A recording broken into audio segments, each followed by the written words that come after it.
Hi Zan. How is it going? It is 4:30. I had a study day today, and yeah, I just came back from the gym. So I have put the steak, I have salted the steak, so it's in the fridge right now. So it's gonna be good in like an hour.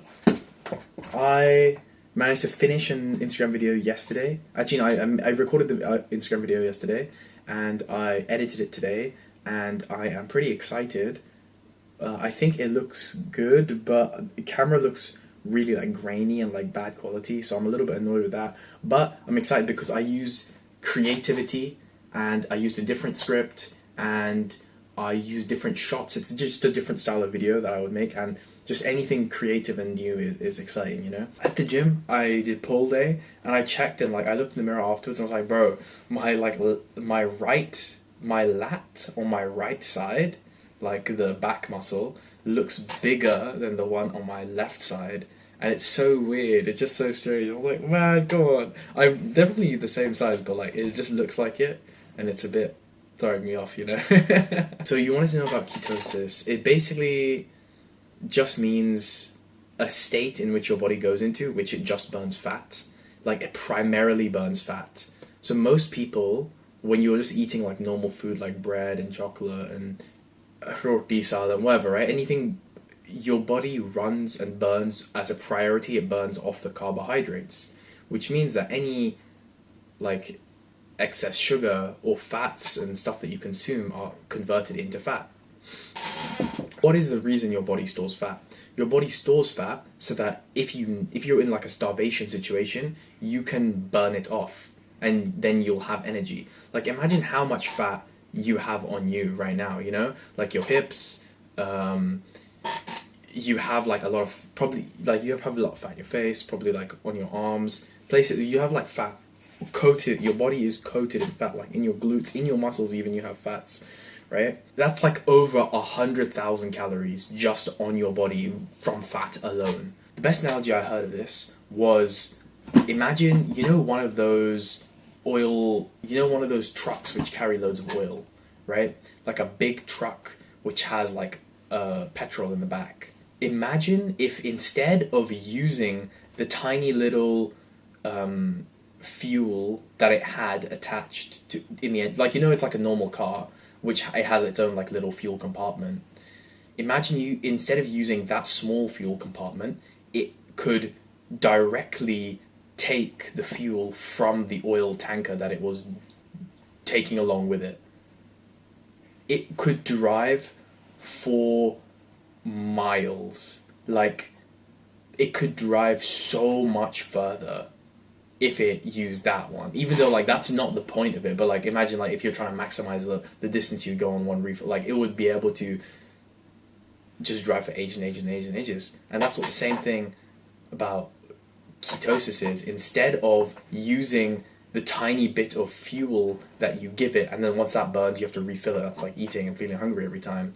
You don't really feel hungry because your body's in the mode of burning the fat that you have stored up in your like reserves. I don't know if that was a very good analysis or a very good analogy of that explanation, but okay, I don't fully know the explanation of why, but your body prioritizes burning carbs first, and so it takes a while to get into the mode of like, oh, I need to burn my fat stores. It is essentially the same thing what people do when they're fasting, is like, as long as you don't eat too many carbs, like or calories and stuff, when you refeed, you will be in a state of ketosis where you are burning your fat stores.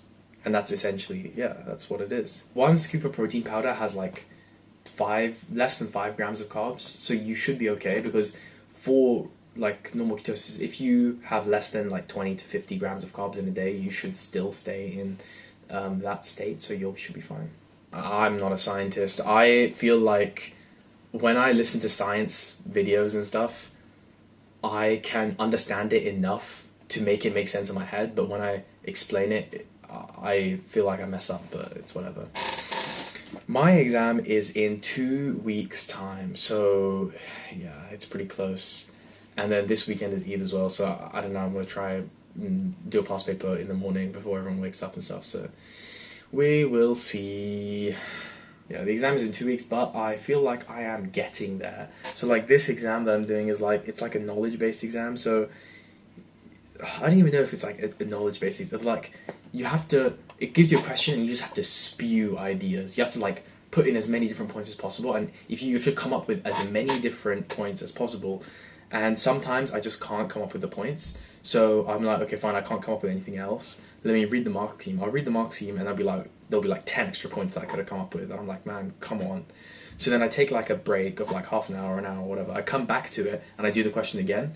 And this time I tried to like actively recall what some of the marks on the mark scheme said, because the thing is, the marks that I don't get aren't like 70-80% of the time, they're not marks that I didn't know or that I couldn't come up with.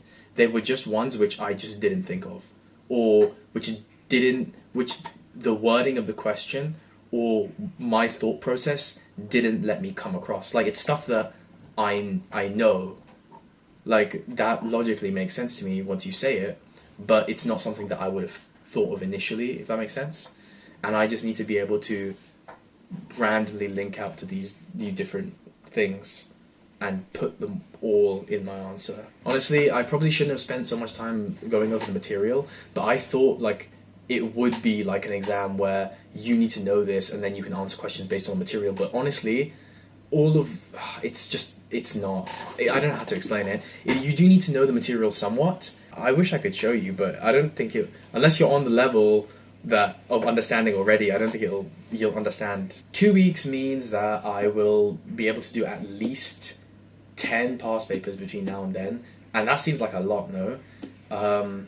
I don't know how many past papers I've already done, but I have been putting them in this one Google Docs document, and it's like more than 50 pages long. Let me check how long it is. It is 55 pages long. I've still got like about 15 marks worth to do of this one past paper that I'll try to finish today. It's 2 papers, each one's to 100. I think you need to get like 60. If you get 60 on each paper, you should be like a safe pass.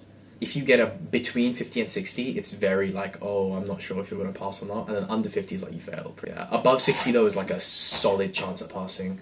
And that's like, oh yeah, that's doable. But bro, they limit the amount of people, like it's variable. So if the paper was easy and loads of people scored highly, then the grade boundary goes up. And what's weird is like they just decide how many people want to pass this time. I saw this number earlier. It's like, oh, 1,800 people attempted this, showed up to the exam, and only like 866 passed or something. And then this morning I checked it, there was a different one, and this was like 700 people attempted this exam, and 260 of them passed. And the pass mark was 54 or something. So isn't that insane? Like 40% pass rate. So you got to do better than 60% people, and the exam is hard enough so that 60% sits at like 60% of people can't get more than 50. Like anyway, you got time. You got this. Good luck. I just did a yappathon, so